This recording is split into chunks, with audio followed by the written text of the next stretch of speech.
Hi viewers, எல்லோரும் எப்படி இருக்கீங்க? நம்ம இன்றைக்கி என்ன பார்க்க போகிறோன்னா 5 நிமிடத்தில் சுவையான தக்காளி ரசம் எப்படி வைக்கிறதுங்கிறத பற்றி தான் பார்க்க போகிறோம். எல்லோரும் வேலைக்கு போகிற நேரத்தில் ஈஸியாக ரசம் வைக்கிறத எப்படிங்கிறத இன்றைக்கி நான் இந்த வீடியோவில் உங்களுக்காக கற்றுக் கொடுக்க போகிறேன்.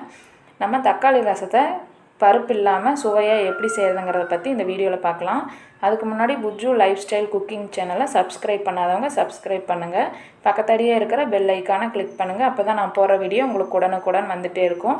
வாங்க நம்ம தக்காளி ரசத்துக்கு எப்படி ரெடி பண்ணலாங்கிறத பார்க்கலாம். ஒரு மிக்ஸி ஜார் எடுத்து அதில் 3 பழுத்த தக்காளி போட்டு பியூரி பண்ணிக்கோங்க.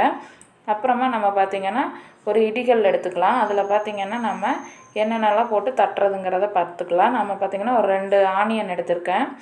நான் 2 துண்டு ஆனியன், அது கூடவே பார்த்திங்கன்னா ஒரு 4-5 பச்சை மிளகாய் ஆட் பண்ணுறேன். பச்சை மிளகாய் பார்த்திங்கன்னா காரத்துக்கு தகுந்த மாதிரி ஆட் பண்ணுங்கள். நான் ஒரு 4-5 பச்சை மிளகாய் ஆட் பண்ணியிருக்கேன்.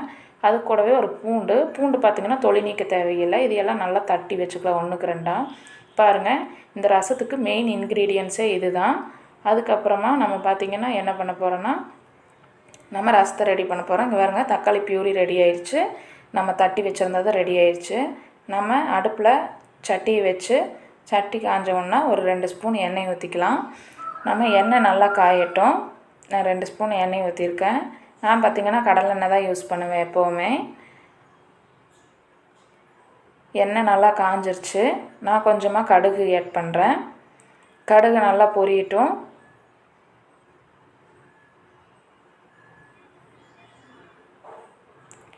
அது கூடவே ஒரு துண்டு பெருங்காயம் ஆட் பண்ணுறேன். பெருங்காயம் நல்லா பொரியட்டும். அது கூடவே கருவேப்பிலையும் ஆட் பண்ணுறேன். கருவேப்பிலையும் நல்லா பொரியணுங்க. கருவேப்பிலையும் நல்லா பொரிஞ்சவுடனே ஒரு துண்டு வரமிளகாய் ஆட் பண்ணுறேன். அது கூடவே நம்ம தட்டி வச்சுருந்ததையும் ஆட் பண்ணுறேன்.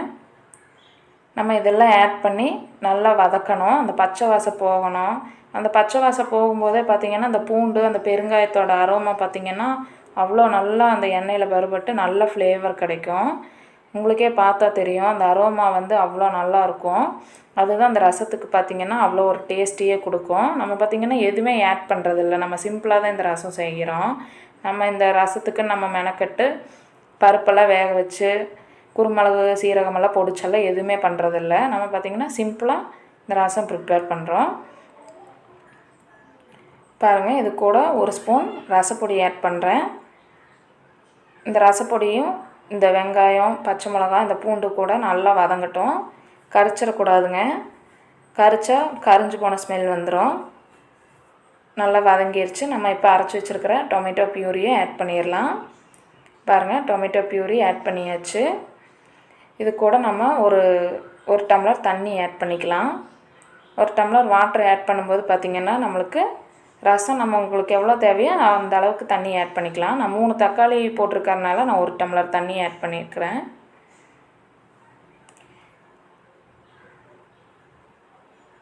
நம்ம சுவைக்கு ஏற்ற மாதிரி உப்பு ஆட் பண்ணிக்கலாம். உங்கள் டேஸ்ட்டுக்கு ஏற்ற மாதிரி நீங்கள் உப்பு ஆட் பண்ணிக்கோங்க. இப்போ நம்ம இந்த ஸ்டேஜில் வெட்டி வச்சுருக்கிற மல்லித்தலையை ஆட் பண்ணிக்கலாம். இது நம்ம எல்லாமே பச்சையாக போட்டிருக்கறனால நல்லா கொதிக்கணும். இந்த ரசம் நல்லா கொதிச்சு வரும்போது இந்த பச்சை வாசனையெல்லாம் போகும். நம்ம பார்த்திங்கன்னா ஒரு 10 நிமிஷம் நல்லா கொதிக்க வைக்கணும். கொதிக்க வச்சிட்டோம்னா நம்மளுக்கு சுவையான தக்காளி ரசம் ரெடி. இது சாப்பாட்டுக்கு ரொம்ப டேஸ்ட்டாக இருக்கும். நீங்களும் உங்கள் வீட்டில் ட்ரை பண்ணி